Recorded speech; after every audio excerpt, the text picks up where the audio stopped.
بسم اللہ الرحمن الرحیم۔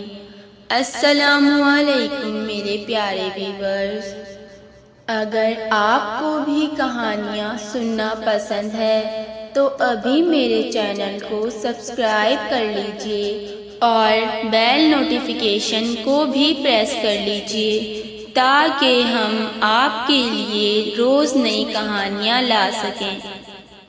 کافی عرصے پہلے کی بات ہے، ایک لڑکی جس کا نام تبسم تھا، اس کی شادی ہوئی۔ وہ سسرال میں اپنے شوہر اور ساس کے ساتھ رہتی تھی۔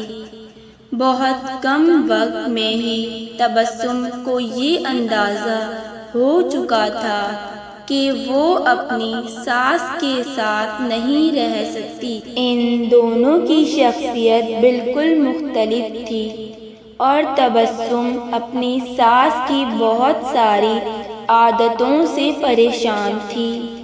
اس کی ساس ہر وقت تبسم پر طنز کرتی رہتی تھی، جو اسے بہت ناگوارا گزرتا تھا۔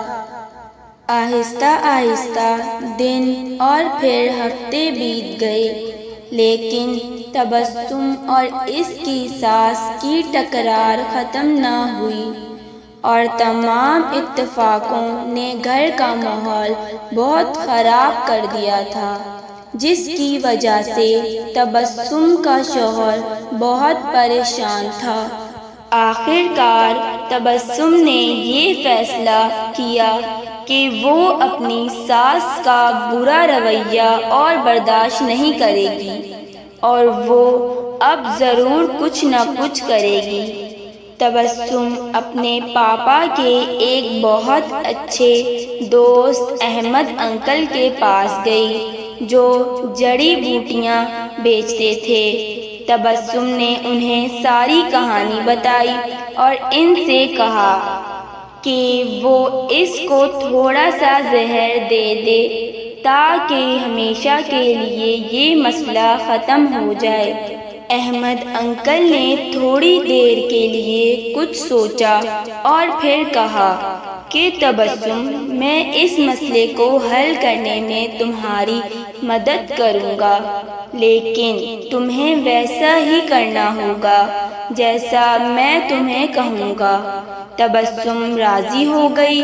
احمد انکل ایک کمرے میں گئے اور تھوڑی دیر بعد اپنے ہاتھ میں کچھ جڑی بوٹیاں لے کر لوٹے۔ انہوں نے تبسم کو کہا کہ تم اپنی ساس کو مارنے کے لیے فوری زہر استعمال نہیں کر سکتی، کیونکہ اس طرح سب تم پر شک کریں گے، اس لیے میں تمہیں یہ جڑی بوٹیاں دے رہا ہوں۔ یہ آہستہ آہستہ ان کے جسم میں زہر پھیلائیں گی۔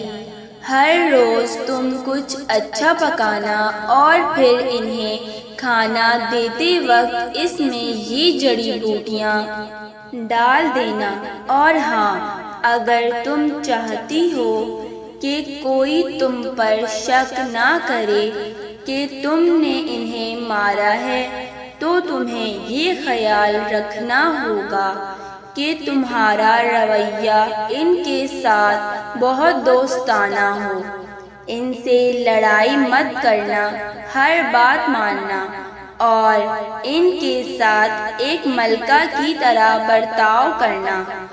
تبسم یہ سب سن کر بہت خوش ہوئی۔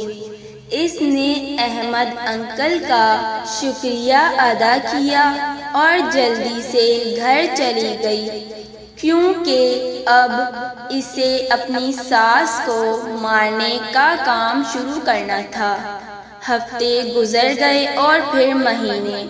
تبسم روز کچھ اچھا پکا کر اپنی ساس کو خاص طور پر پیش کرتی تھی۔ اسے یاد تھا کہ احمد انکل نے اس سے کیا کہا تھا کہ اسے اپنے غصے پر قابو رکھنا ہے، اپنی ساس کی خدمت کرنی ہے اور ان کے ساتھ اپنی ماں جیسا برتاؤ کرنا۔ 6 مہینے گزر گئے، گھر کا نقشہ تقریباً بدل چکا تھا۔ تبسم نے کوشش کر کے اپنے غصے پر قابو پانا سیکھ لیا تھا۔ اب اکثر وہ اپنی ساس کی باتوں پر ناراض اور غصہ نہ ہوتی۔ 6 ماہ میں ایک بار بھی اس کا اپنی ساس سے جھگڑا نہیں ہوا تھا، اور اب اسے وہ بہت اچھی لگنے لگی تھی اور ان کے ساتھ رہنا بھی آسان لگنے لگا تھا۔ اس کی ساس کا رویہ بھی اس کے ساتھ بہت بدل گیا تھا، اور وہ بھی تبسم کو اپنی بیٹیوں کی طرح پیار کرنے لگی۔ وہ اپنے سب ملنے والوں کے درمیان تبسم کی تعریفیں کرتی تھیں۔ تبسم اور اس کی ساس دونوں اب ایک دوسرے کو ماں بیٹی کی طرح سمجھنے لگی تھیں۔ تبسم کا شوہر بھی یہ سب دیکھ کر بہت خوش تھا۔ ایک دن تبسم پھر احمد انکل کے پاس آئی۔ ان سے کہنے لگی کہ آپ مجھے طریقہ بتائیں کہ کیسے میں اپنی ساس کو اس زہر سے بچاؤں جو میں نے انہیں دیا ہے۔ وہ بہت بدل گئی ہیں، میں ان سے بہت پیار کرتی ہوں، اور میں نہیں چاہتی کہ وہ اس زہر کی وجہ سے مر جائیں جو میں نے انہیں دیا ہے۔ احمد انکل مسکرائے اور کہنے لگے کہ تمہیں ڈرنے کی ضرورت نہیں، میں نے تمہیں زہر نہیں دیا تھا، بلکہ جو جڑی بوٹیاں میں نے تمہیں دی تھی وہ وٹامن کی تھیں تاکہ ان کی صحت بہتر ہو جائے۔ زہر صرف تمہارے دماغ میں اور تمہارے رویے میں تھا، لیکن وہ سب تم نے اپنے پیار سے ختم کر دیا۔ اگر ہم اپنے رویوں اور اخلاق سوچ کو درست کر لیں تو کئی پریشانیوں، بدگمانیوں اور اپنے آپ پر یا کسی دوسرے پر ظلم و زیادتی کرنے سے بچ سکتے ہیں۔